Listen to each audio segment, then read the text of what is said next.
예, 안녕하세요. 애널리스트 백종석입니다. 예, 이제 4강입니다. 다 오셨습니다. 정말 대단하십니다. 어, 이게 짧지 않은데 이걸 보신다는 것만으로도 정말 어, 대단하신 것 같아요. 어쨌든 너무 감사드리고 이 4강을 통해서 조금이라도 얻어가실 게 저는 있을 거라고 확신합니다만 어쨌든 간에 어, 이렇게 봐주시는 것만으로도 저는 감사합니다. 어, 여의도에 이제 IR 담당자가 자주 오실 텐데 아까 이제 상강에서 잠깐 말씀드렸는데 여의도에서 제일 맛집이 어딜까요? 잠깐 아까 생각해 봤거든요. 이제 보통 얘기하는 게 어, 영원식당이나 희정식당 이런 이제 가성비 맛집을 많이 얘기하고요. 각각이 그 수제비랑 부대찌개입니다. 그래서 거기도 한번 가보시면 좋을 것 같고, 그리고 이제 IFC몰에 판다 익스프레스라고 있어요. 예, 그게 이제 아메리칸 중식이죠. 예, 추억의 맛집인데, 예, 역시 그냥 가볍게 가볼 만하다. 광고 아닙니다. 그냥 참고로만 말씀드리는 겁니다. 예, 일단 4강 시작하도록 하겠습니다. 4강은 기업 분석 보고서를 효율적으로 읽는 노하우나 팁을 말씀드리고자 합니다. 아, 너무 거창하죠? 예. 항상 이제 이런 이제 주제를 받고 굉장히 좀 부담스러웠어요. 근데 고민을 해서 어쨌든 좀 최대한 알려드리고 싶어가지고 준비해 봤습니다. 자, 서론입니다. 우리가 이제 감자로 다양한 요리를 할 수 있죠. 예. 감자 튀김도 있고 조림도 있고 감자전도 있고 그렇듯이 기업 분석 보고서로도 이제 활용을 다양하게 할 수 있습니다. 뭐 경쟁사 분석을 할 수도 있고요. 어, 동 기업을 자체 분석을 한 이제 외부 시각을 느낄 수 있고요. 그리고 이제 우리 산업 내에서 어떤 필요한 인사이트나 통찰력이나 숫자를 볼 수도 있습니다. 물론 애널리스트도 기업한테 그런 거를 질문 드리기도 하고 기업도 애널리스트한테 또 산업의 전망이나 숫자 같은 거를 질문 드리기도 합니다. 서로 상호 간에 서로 교류할 수 있는 것이죠. 그래서 그렇게 이제 다양하게 활용할 수 있다. 기업 분석 보고서를 다양하게 활용하시면 좋을 것 같다입니다. 그래서 이제 보고서를 활용하는 팁 7가지를 말씀을 드리고자 하는데요. 첫 번째는 같은 종목에 대해서 여러 리포트들을 찾아서 읽어보자 입니다. 여기서는 제가 삼성전기를 참고로 그냥 제시를 했습니다. 삼성전기는 초대형 기업이니까 리포트가 더 많죠. 그래서 삼성전기를 이렇게 또 A사 그렇게 딱 읽지만 않고 B사, C사, D사 그리고 뭐 다른 회사 뭐 여러 가지 증권사의 리포트를 같이 읽어보시길 추천을 드립니다. 애널리스트별로 서로 다른 뷰를 느낄 수가 있고요. 예를 들어서 어떤 호재가 있다. 근데 다른 증권사 리포트도 그걸 되게 중요하게 봤다? 그럼 정말 중요한 거고, 어떤 애널리스트가 호재라고 얘기했는데 다른 리포트 상에서는 하나도 언급이 안 된다. 그러면 그거는 약간 이견이 있을 수도 있는 이슈라는 거죠. 이해를 하시면 되겠고요. 그리고 이제 너무 이렇게 보고서를 첫 페이지를 보고 목표가가 얼마고 투자 의견이 얼마구나, 무엇이구나 이렇게 하실 필요가 없고요. 오히려 그 리포트 전반에 흐르는 그 톤, 산업이나 기업을 보고 있는 뷰를 비교하시기를 추천을 드립니다. 두 번째 제시 드리는 팁은 경쟁사와 고객사를 함께 찾아보시라는 겁니다. 여기서 예를 들면은 제가 이제 삼성전기에 대해서 관심이 있어요. 그러면 삼성전기 리포트를 일단 찾아서 읽어봅니다. 여러 개를 읽어보고 거기서 끝내지 말고 경쟁사인 뭐 카메라 모듈 분야에서 경쟁사인 LG 이노텍, 뭐 파트론 뭐 이런 걸 찾아보는 거죠. 예, 나무가 이런 걸 찾아보는 거고 그리고 이제 고객사인 삼성전기는 뭐 고객사도 다양하긴 하지만 예를 들면 삼성전자에 대한 리포트도 한번 찾아보는 거죠. 그리고 혹시 가능하시면은 뭐 애플에 대한 리포트도 찾아볼 수 있고요. 그래서 동기업이 처한 사업이나 산업의 동향과 전망을 크로스 체크 하시는 거를 추천을 드립니다. 동기업 관련 보고서에서 언급 안 되는 통찰력을 발굴할 수가 있겠죠. 왜냐하면 그 삼성전기에서만 많이 언급되는 것들이 만약에 고객사에서 언급이 전혀 안 되거나 중요하지 않다라고 한다면은 다시 생각해 봐야 되겠죠. 네. 그런 이제 거를 비교 분석하기 위해서 경쟁사와 고객사를 같이 찾아보시라. 이렇게 말씀을 드리고 싶습니다.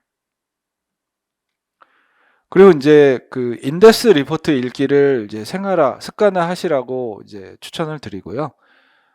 제가 이제 삼성 SDI에서 IR 활동할 때 정말 리포트를 많이 읽어봤었어요. 예. 뭐 지금도 다른 애널리스트들의 리포트를 종종 보지만 그때 정말 많이 봤던 것 같습니다. 그때 이제 SDI 것도 많이 보지만 저는 그때 이제 PDP, LCD, 모바일 디스플레이, 2차 전지 관련 기업이나 산업 리포트들을 되게 많이 찾아봤던 기억이 나고 아마 대부분 그렇게 하시겠지만은 높아심에서 말씀드린 거는 짧은 리포트 말고 인덱스 리포트를 찾아서 읽어보시기를 추천을 드립니다.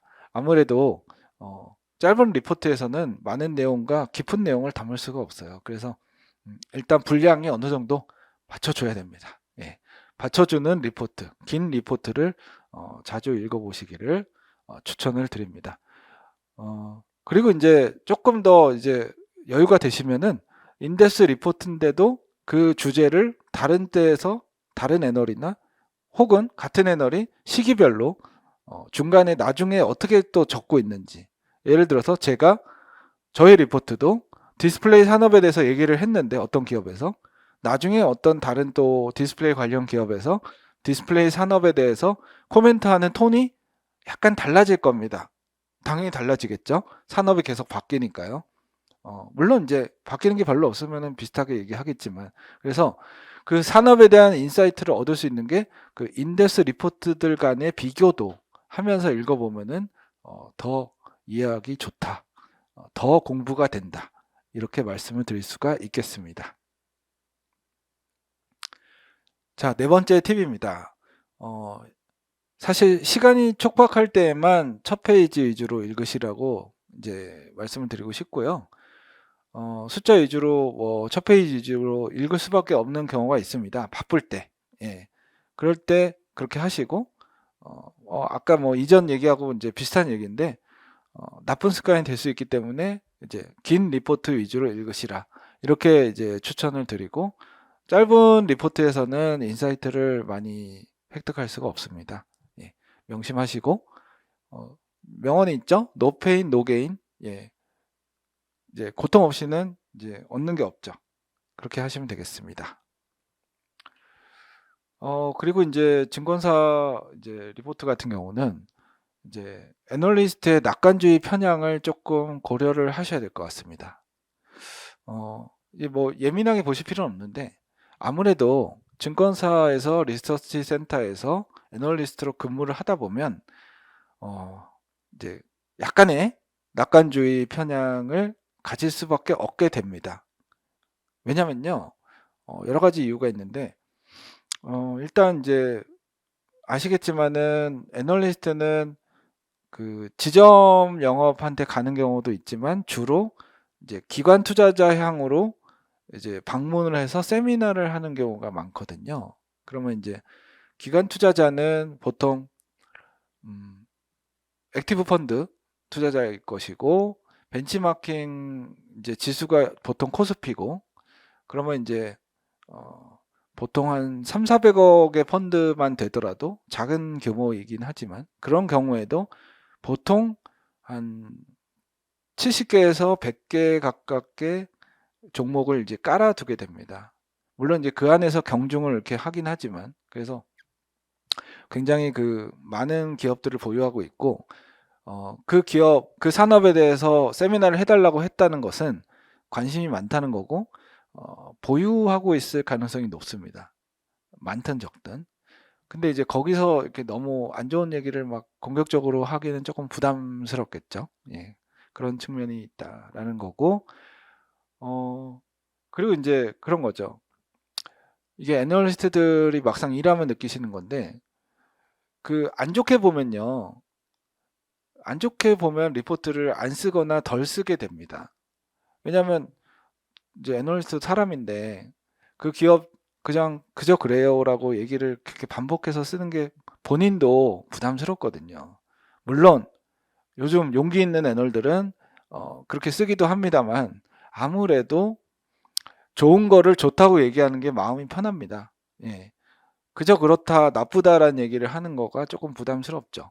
예. 그래서 어, 아무래도 조금 회피를 하게 됩니다. 그러니까 조금 더 낙관적인 경향을 띠게 되겠죠. 애널리스트 입장에서는 이렇게 막 원색적인 비난을 받고 싶지는 않으니까요. 그래서 작년에도 그런 게 많이 이슈화가 된 적이 있습니다. 그래서 어, 일부 애널리스트들이 이제 어, 어떤 특정 기업 광팬 입장에서는 서운할 수 있으니까 뭐 중립이라고 의견을 내서 그거에 대해서 이제 뭐 이렇게 막 큰 소리로 항의를 하고 뭐 이런 이제 경우가 좀 있었는데 기본적으로 안타깝습니다. 왜냐하면 어, 아무래도 기업 입장에서 서운할 수도 있고 주주 입장에서 서운할 수도 있지만 저희 애널리스트가 기업이 원하는 대로 그리고 주주가 원하는 대로만 쓴다면 그게 리포트가 의미가 반감되겠죠. 그래서 저희는 되도록이면은 이제 좋은 건 좋다고 하고 숨겨진 가치도 좋다라고 하지만 안 좋다는 얘기도 가끔은 해야 되거든요. 예, 그거를 좀 이해를 하시면 되겠고 그리고 이제 초대형사를 커버를 하게 되면 아무래도 초대형 기업은 애널리스트가 그 기업의 눈치를 약간 볼 수밖에 없습니다.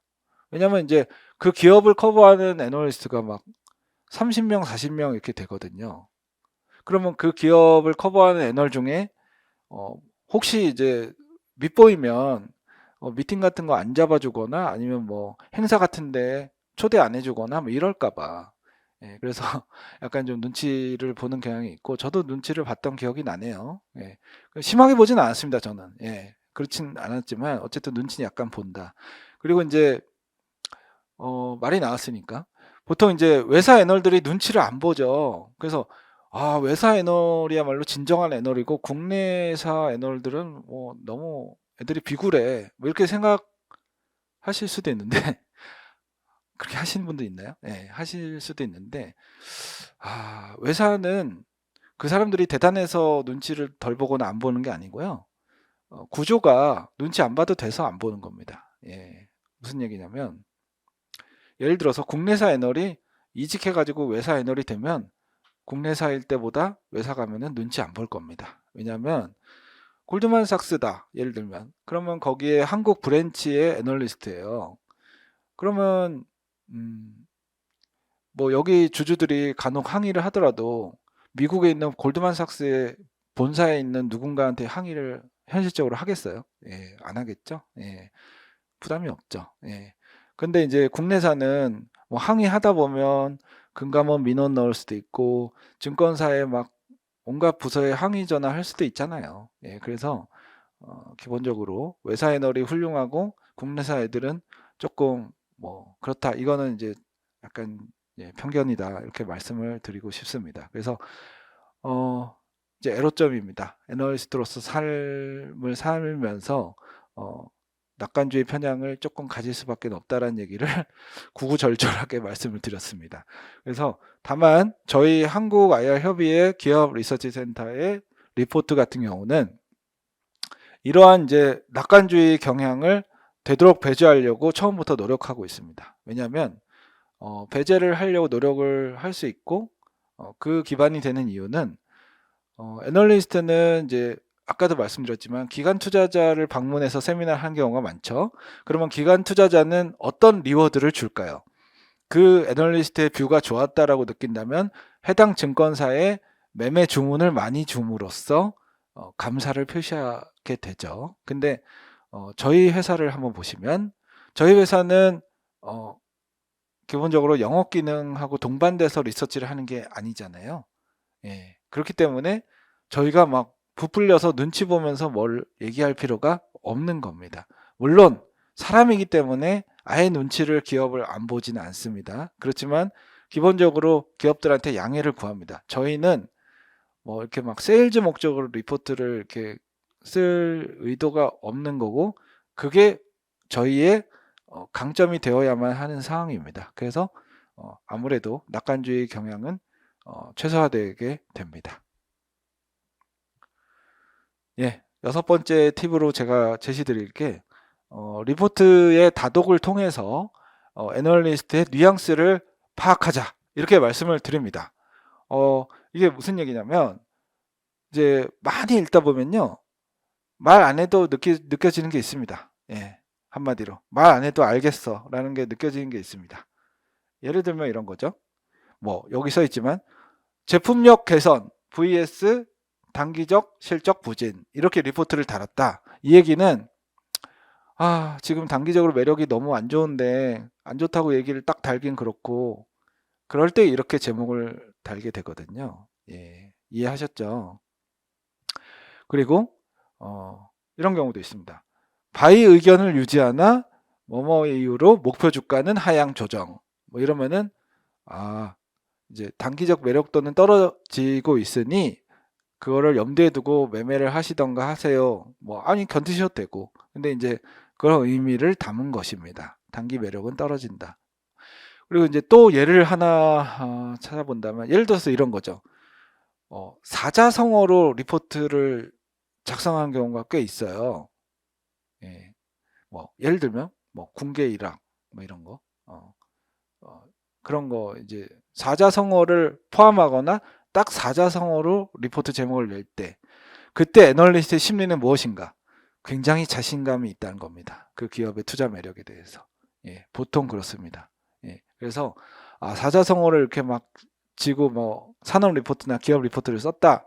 그러면 이 애널리스트 이 기업에 대해서, 이 산업에 대해서 굉장히 좋게 보는구나 라고 이해를 하셔도 무방합니다.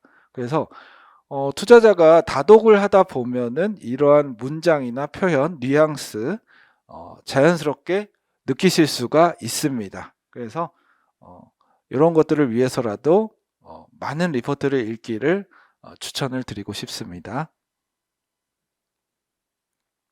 자, 그리고 7번째 팁입니다. 그래서 기업 분석 보고서는 정량적 그리고 정성적인 팩트와 의견이 함께 담기죠. 예. 그걸 이해하셔야 됩니다. 전부 다 팩트도 아니고 전부 다 의견도 아닙니다. 그래서 좀 더 직관적으로 말씀드리면 여기 써 있는 것처럼 뭐뭇으로 보인다라는 거는 팩트하고 의견을 좀 합친 의미이고요. 뭐뭇으로 파악된다는 팩트고요.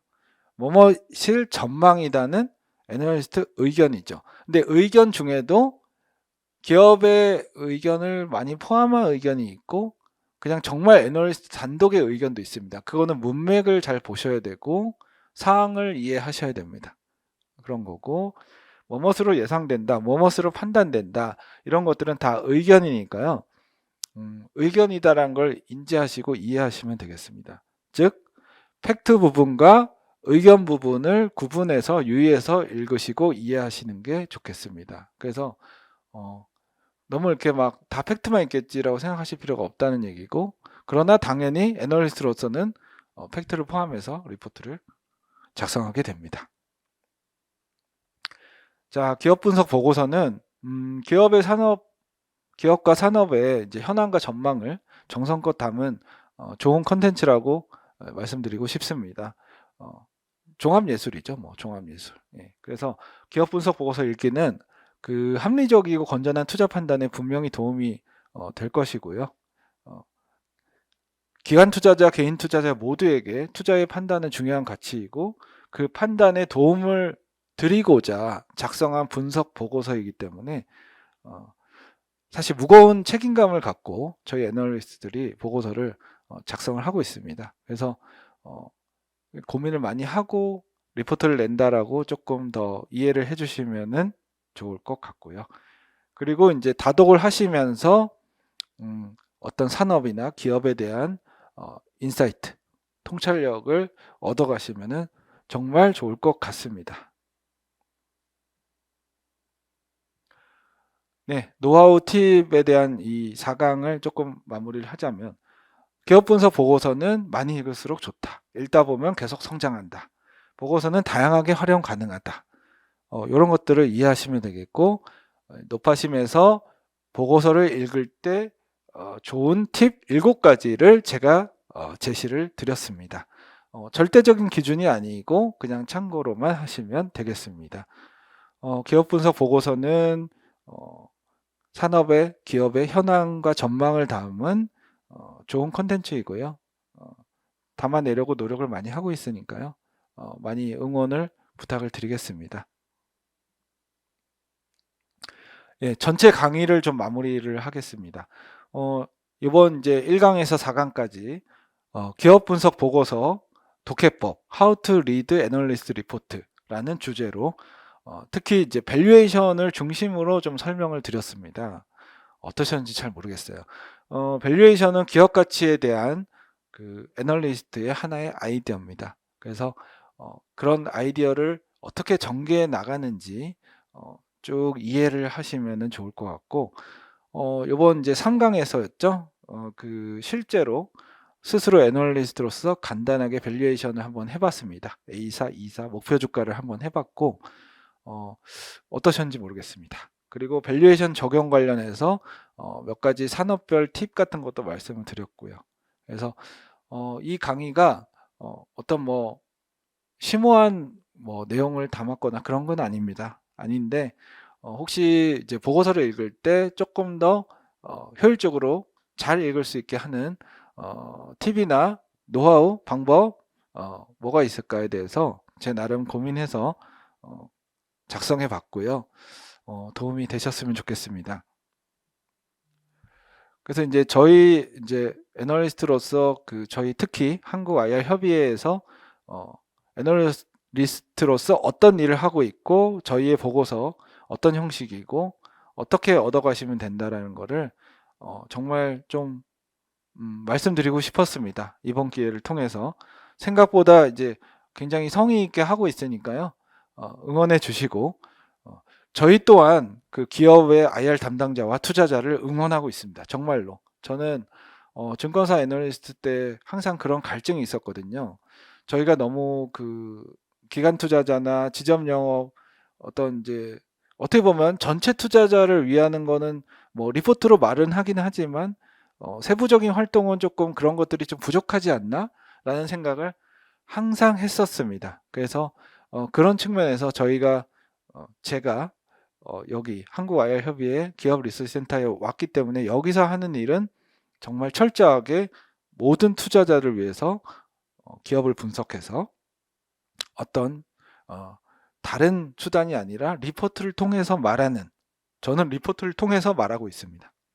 아니면 IRTV 유튜브 채널을 통해서 말하고 있죠. 그래서 그런 어떤 성심성의껏 노력하는 진심을 이해를 해주시면 좋을 것 같고, 이번 강의를 통해서 조금이라도 기업 분석 보고서 관련해서 흥미와 관심이 늘었다면은 저한테는 큰 영광일 것 같습니다. 보람일 것 같고요. 그래서 이제 기업 분석 리포트를 작성하는 거를 세부적으로 말씀드리기는 좀 그렇고, 다만 밸류에이션 위주로 실제로 어떻게 우리가 접근을 한다라는 거를 알려드린 것 같습니다.